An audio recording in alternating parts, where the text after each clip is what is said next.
இன்றைக்கி 28 நவம்பர் மாதம் current affairs மட்டும் இன்றைக்கி பார்த்துடலாம்.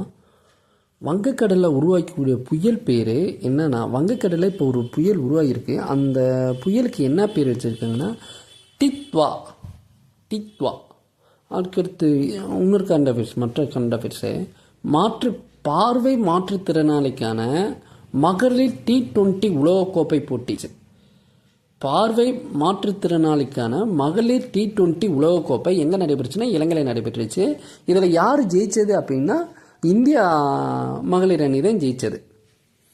அதுக்கு என்னென்னா, இப்போ விமான நிலையம் எப்போவுமே ஏர்ஃபேஸு, விண்வெளித்துறை இது எல்லாமே பொதுத்துறையில் தான் இருந்துச்சு. இப்போ என்ன செஞ்சாங்கன்னா ப்ரைவேட் ஸ்டேஷனில் ப்ரைவேட் மயமாக ஒரு கம்பெனி ப்ரைவேட் கம்பெனியை அலோவ் பண்ணிட்டாங்க. அப்படி ப்ரைவேட் கம்பெனியை ஃபஸ்ட்டு கம்பெனி அலோவ் பண்ணது, அந்த கம்பெனி பேர் என்னதுன்னா ஸ்கை ரூட் ஏரோஃபேஸ். அந்த கம்பெனி தான். அந்த கம்பெனி எங்கே நிறுவிருக்காங்கன்னா ஹைதராபாத்தில் நிறுவியிருக்காங்க.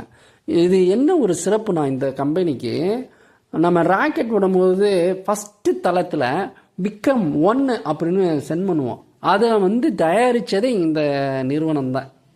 இதுக்கு மேலே நமக்கு ஒரு சிறப்பு இது என்னென்னா, ஃபஸ்ட்டு தனியார் நிறுவனம், விண்வெளித்துறையில் தனியார் நிறுவனத்தை இந்தியாவில் நிறுவனத்துக்கு அந்த கம்பெனி பேர் என்னென்னா ஸ்கை ரூட் ஏரோஃபேஸ். இது எங்கே நிறுவுங்கன்னா ஹைதராபாத்தில் நிறுவியிருக்காங்க. அடுத்தது இப்போ புதிய தொழிலாளர் சட்டம் நடைமுறைக்கு வந்துருச்சு. எப்போ நடைமுறைக்கு வந்திருக்குன்னா நவம்பர் மாதம் 21ஆம் தேதியிலிருந்தே நடைமுறைக்கு வந்துருச்சு. இந்த மாதம் 21ஆம் தேதியிலிருந்தே நடைமுறைக்கு வந்துருச்சு. இதில் என்ன செஞ்சுருக்காங்க அப்படின்னா, முன்னாடி இருந்த சட்டத்தில் 29 திருத்தம் பண்ணியிருக்காங்க. முன்னாடி இருந்த சட்டத்தில் 29 திருத்தங்கள் பண்ணியிருக்காங்க. அப்படி எந்தெந்த சட்டத்தெல்லாம் இதை சேர்த்து ஒரு புதிய சட்டமாக உருவாக்கியிருக்காங்கன்னா கிட்டத்தட்ட 4 சட்டத்தை சேர்த்து ஒரு புதிய சட்டமாக உருவாக்கியிருக்காங்க. என்னென்னா, முன்னாடி இருந்த ஊதிய விதி சட்டம் 2019, தொழில்துறை தொடர்பான விதி 2020, சமூக பாதுகாப்பு விதி 2020, சுகாதாரம் மற்றும் பணிச்சூழல் விதி 2020. மூணுமே 2020 தான். என்னென்னா, தொழில்துறை தொடர்பான விதி 2020, சமூக பாதுகாப்பு விதி 2020, சுகாதாரம் மற்றும் பணிச்சூழல் விதி 2020, ஊதிய விதி 2019. இந்த 4 விதியுமே சேர்த்து அதில் கொஞ்சம் திருத்தங்கள் பண்ணி 29 வகை திருத்தங்கள் பண்ணி ஒரு புதிய தொழிலாளர் சட்டத்தை கொண்டு வந்தாங்க. இந்த சட்ட நடைமுறைக்கு வந்த நாள் அதான் நவம்பர் 21. இப்போ சமீபத்தில் பலதரமானத்தை பல மாநிலங்கள் தடை பண்ணிருச்சு. இப்போ நேற்று ஒரு மாநிலம் பலதர மசோதா நிறைவேற்றிட்டாங்க. அது எந்த மாநிலம்னா அசாம் மாநிலம். பலதரமானத்தை சமயத்தில் தடை செய்த மாநிலம் எந்த மாநிலம்னா அசாம் மாநிலம்.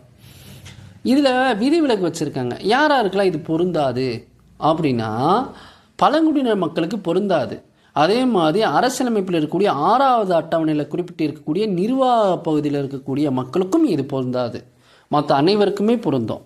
ட்ரைபிளுக்கும் 6வது அட்டவணையில் இருக்கக்கூடிய பகுதியில் வசிக்கக்கூடிய மக்களுக்கும் இது பொருந்தாது. அடுத்து முத்ரா திட்டம். முத்ரா அப்படின்னா MSME தான் வரணும். MSME சிறு குறு தொழிலாளர்களுக்கு கடன் உதவி தர்றது. என்னென்னா, பிணையில்லாத கடன் உதவி எதுவுமே வாங்காமல் அவங்க நம்பிக்கையின் பேர்லாம் தர்றது. இது எவ்வளோ வேறு தந்துக்கிருந்தாங்கன்னா, ஸ்டார்டிங்கில் 10 லட்சம் தான் தந்துக்கிருந்தாங்க. போன வருஷத்துலேருந்து, அதாவது 2024-25 அந்த பட்ஜெட்டில் இருந்து இது 20 லட்சமாக ஸ்டார்ட் பண்ணிட்டாங்க. இந்த முத்ரா திட்டம் தொடங்கப்பட்ட ஆண்டு எப்போனா 2000